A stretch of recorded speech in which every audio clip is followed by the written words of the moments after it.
सच्चिदानंद घन अनंत कोटि ब्रह्मांड नायक साधन दाता भगवान श्री चक्रधर स्वामी जी के चरणार बिंदों को शतकोटि दंडवत प्रणाम करके आज का ये परम पुनीत दिन कि हम सभी श्री धाम वृंदावन जैसे पवित्र स्थान पर बैठ करके श्रीमद् भागवत कथा का श्रवण रसपान कर रहे हैं और आज उसका 6वां दिवस और हमने उपस्थित उसी के उपलक्ष्य में उपस्थित सभी संत महंत तपस्विनी भाइयां सभी संत चरणार बिंदों को स्पर्शित करते हुए आज की कथा का आरंभ करते हैं। कल की कथा में हमने श्रवण किया कि किस तरह से परमात्मा ने इंद्र की उपासना बंद करवाई और इंद्र की उपासना बंद करवा करके गोवर्धन की पूजा जो है वो आरंभ करवाई। और गोवर्धन की पूजा जिस समय हुई उस समय क्या हुआ कि इंद्र जो है वो इंद्र ने जब देखा कि मेरी पूजा बंद कर दी गई, क्योंकि जीव और देवता ये दोनों जो वस्तुएं हैं ये सापेक्ष हैं। जीव भी अपेक्षा से रहित नहीं है और देवताएं भी अपेक्षा से रहित नहीं है।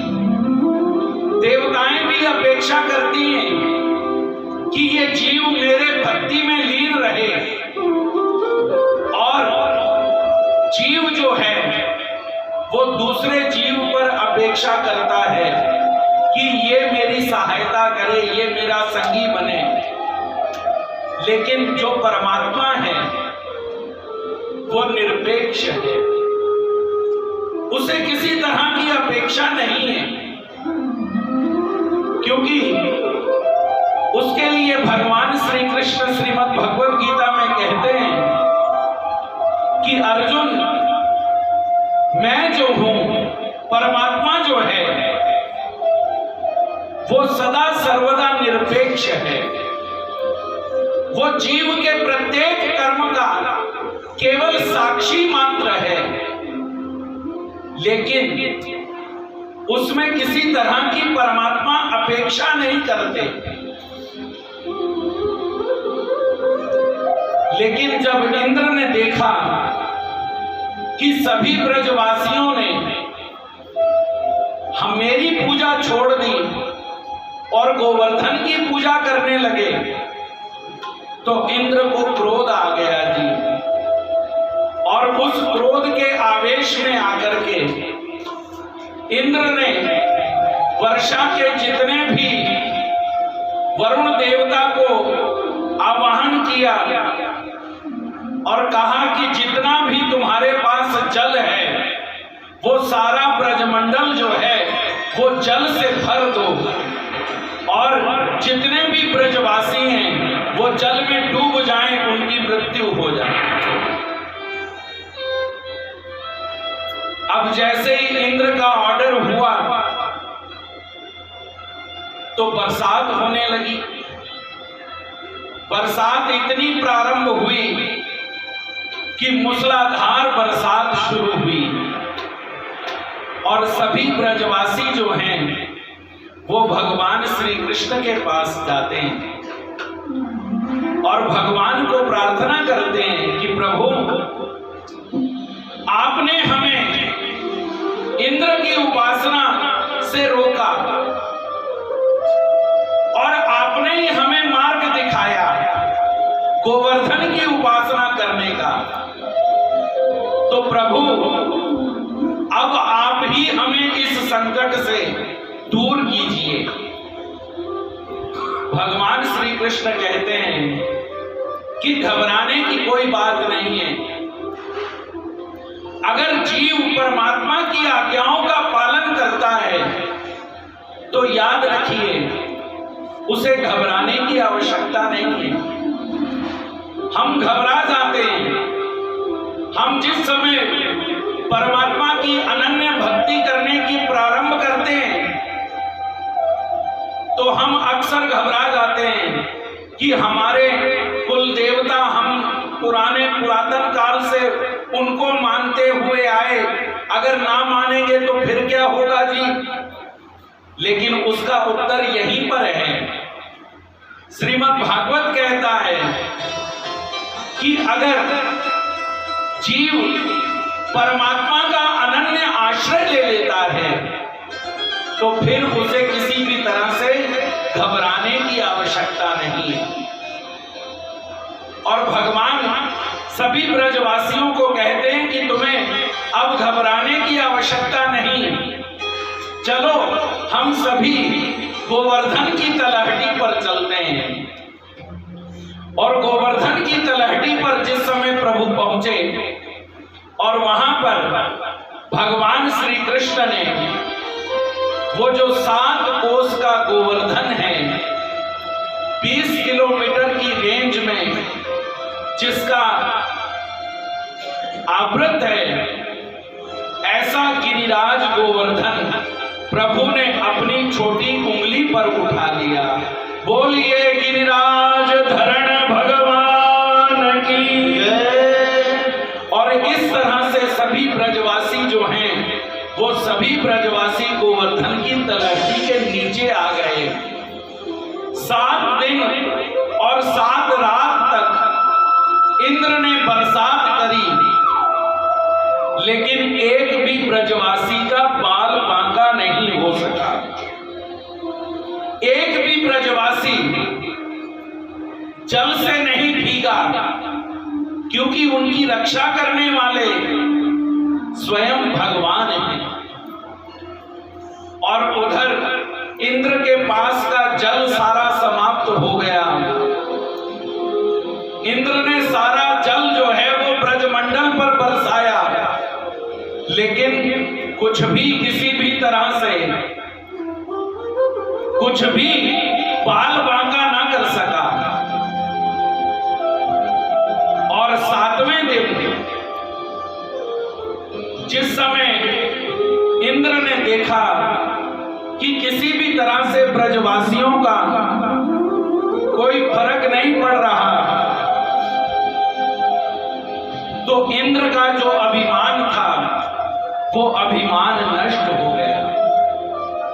और इंद्र दोनों हाथ जोड़ करके भगवान श्री कृष्ण की शरणागति आते हैं और भगवान को कहते हैं कि विशुद्ध सत्वम तव धाम शांतम तपोमयम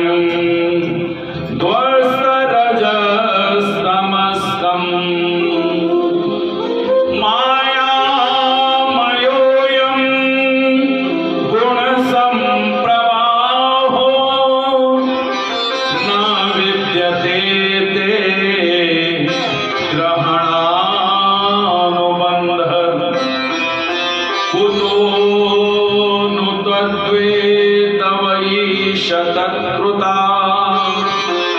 लोभादयो ये बुधलिंग भावा तथापि दंडम भगवान विभर्ति धर्मस्य गुप्तये खल निग्रहाय। कि हे प्रभु, विशुद्ध सत्वम तव धाम शांतम, कि आप हे प्रभु आप तीनों गुणों से परे हैं, मैं तीनों गुणों से युक्त हूं और आप तीनों गुणों से परे हैं। सतोगुण, रजोगुण और तमोगुण ये आपको नहीं सता सकते, ये जीव और देवताओं को सताते हैं। लेकिन हे प्रभु, तपोमयम भस्मसस्त माया, हे प्रभु आपकी माया इतनी दुरत्या है कि उसका पार पाना बहुत कठिन है। मायामयोऽयं गुण संप्रवाहो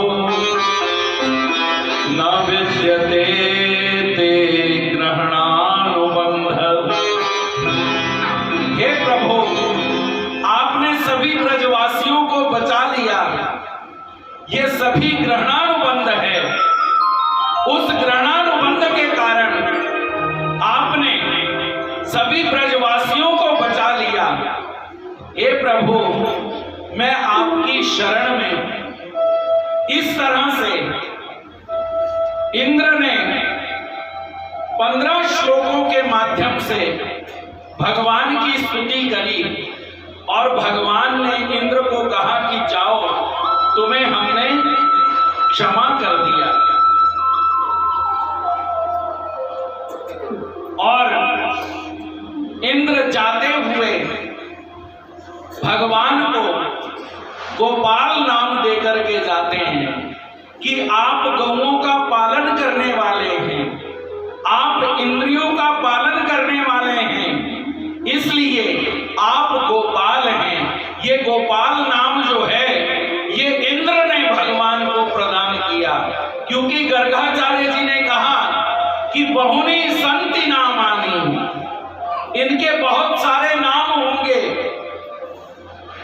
इसीलिए ब्रह्मा जी ने भगवान का गोविंद नाम प्रदान किया और इंद्र ने भगवान को गोपाल नाम दिया। श्री गोपाल कृष्ण लाल की जय। और इस तरह से गोपाल नाम प्रदान करके इंद्र ने भगवान से क्षमा याचना करी और भगवान ने उसे कहा कि जाओ, तुमने बहुत सारे हमें कष्ट दिए, लेकिन हमने तुम्हें क्षमा कर दिया। राजा परीक्षित शुकदेव जी से कहते हैं कि गुरुजी, मेरे को एक बात समझ में नहीं आई। ब्रह्मा जी जो हैं वो इंद्र से बड़े देवता हैं, और जब ब्रह्मा जी ने गलती करी कि ग्वाल बाल सभी उठा करके ब्रह्मलोक में ले गए, तो ब्रह्मा जी ने 24 श्लोकों के माध्यम से भगवान के गुणों का गुणानुवाद किया, लेकिन एक भी बार भगवान ने उन्हें क्षमा नहीं किया। भगवान शांत रहे। लेकिन इंद्र ने इतनी बड़ी बरसात करी, उन्होंने तो केवल ग्वाल बालों को उठाया, लेकिन इंद्र ने तो इतनी बड़ी वर्षा कर दी, सारे घर टूट गए। लेकिन इंद्र ने जब भगवान से क्षमा याचना करी तो भगवान ने उन्हें क्षमा कर दिया। भगवान ने अपने श्री मुख से कहा कि जाओ, तुमने हमें क्षमा कर दिया।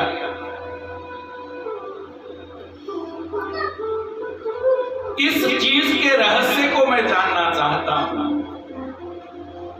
राजा परीक्षित के ये प्रश्न को सुनकर शुकदेव जी कहते हैं कि हे राजन, तुमने ये बहुत सुंदर प्रश्न किया कि ब्रह्मा जी इंद्र से भी बड़े देवता हैं।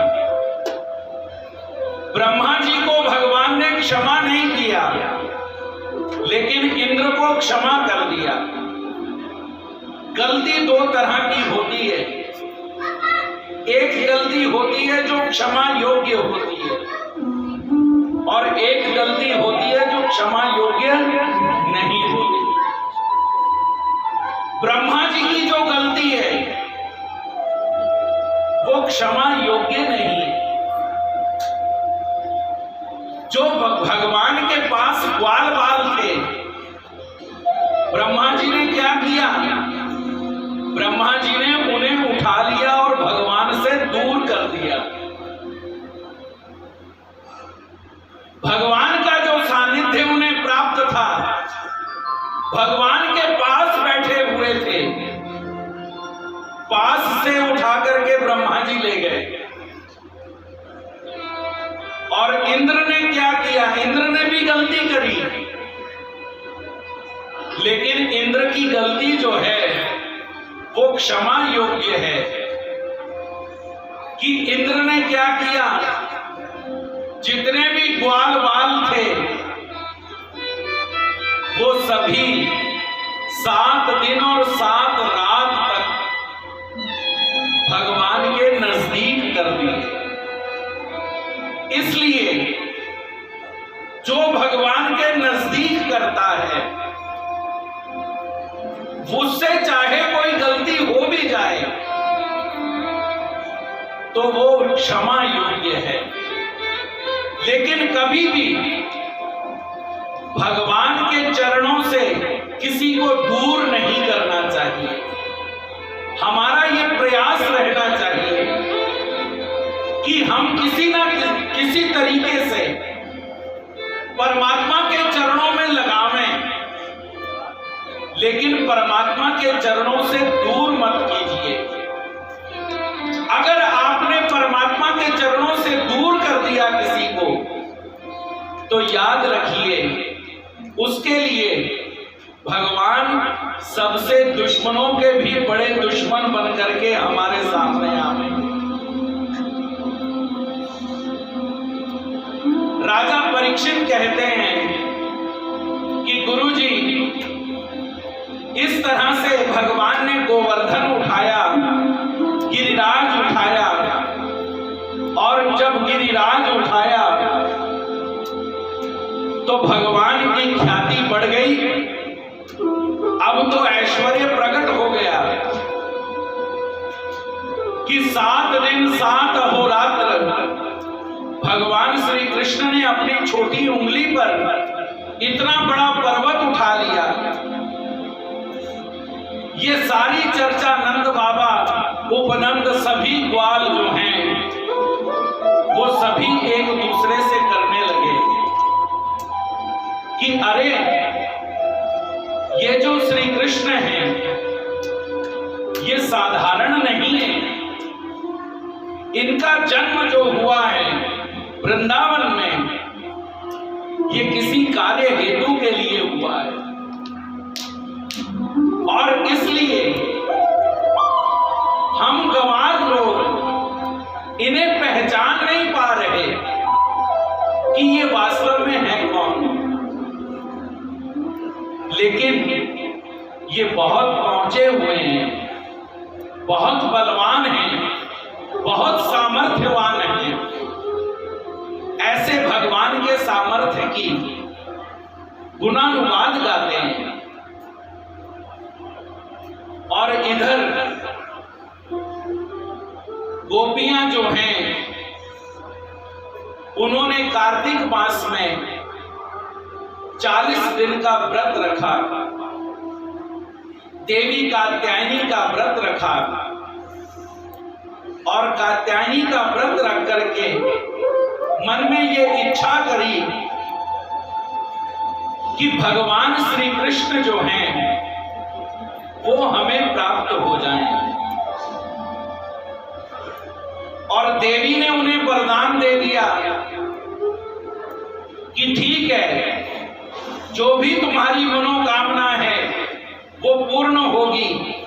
ऐसा कहकर के देवी अंतर ध्यान हो गई, और गोपिकाएं जो हैं उन्होंने 40 दिन तक व्रतस्थ रही, और 40 दिन जब पूर्ण हुए तब राजा परीक्षित को सुखदेव जी कहते हैं कि दिन आया शरद पूर्णिमा का, और शरद पूर्णिमा का जिस दिन आया तो भगवान ने पहली बार अपनी मुरली की तान छेड़ी, और मुरली जब बजाई तो प्रत्येक गोपी अपने अपने घर में जो जो काम कर रही है वो ये समझ रही है कि भगवान श्री कृष्ण वंशी के माध्यम से मुझे बुला रहे हैं। और प्रत्येक गोपी जो है वो उस वंशी की ध्वनि से आकर्षित होकर के भगवान के पास आ रही है। एक एक करके सभी ब्रजांगनाएं भगवान के पास पहुंची, और भगवान श्री कृष्ण को कहने लगी कि श्री कृष्ण, तुम्हें प्राप्त करने के लिए देखो हमें कितने पापड़ बेलने पड़े, हमें 40 दिन व्रत रखना पड़ा, और तुम कहते हो कि मैं कर्मों से नहीं मिलता। लेकिन हमने ये जाना कि तुम कर्मों से प्राप्त होते हो, तभी तो तुमने ये बांसुरी छेड़ी। अगर हम व्रतस्थ ना होती, अगर हम व्रत ना करती, तो तुमने हमें बुलाना ही नहीं था। गोपियों को इस तरह का अहंकार हो गया अपनी भक्ति का। और याद रखिए, भगवान श्री कृष्ण की भक्ति में अहंकार के लिए कोई स्थान नहीं है। ये बांसुरी जो है, ये बांसुरी अहंकार शून्यता का एक प्रतीक है। भगवान के खड़े होने में, भगवान के बांसुरी हाथ लेने में, और भगवान के मोर मुकुट लगाने के पीछे भी रहस्य है। भगवान ने मोर पंख ही अपने मस्तक पर क्यों लगाया? कोई और साज पकड़ लेते, लेकिन बांसुरी भगवान ने पकड़ी। क्यों? क्योंकि बंशी के अंदर 3 तरह के गुण हैं। पहला, जब तक बुलाओ ना, जब तक इसके अंदर फूंक ना मारी जाए, तब तक ये बजती नहीं। और दूसरा, अंदर से ये बिल्कुल रिक्त होती है। भगवान यही बताना चाहते हैं बांसुरी के माध्यम से कि जो रिक्त है, जिसका मन विषयों से भरा हुआ है, वो मुझे प्राप्त नहीं कर सकता। जो रिक्त है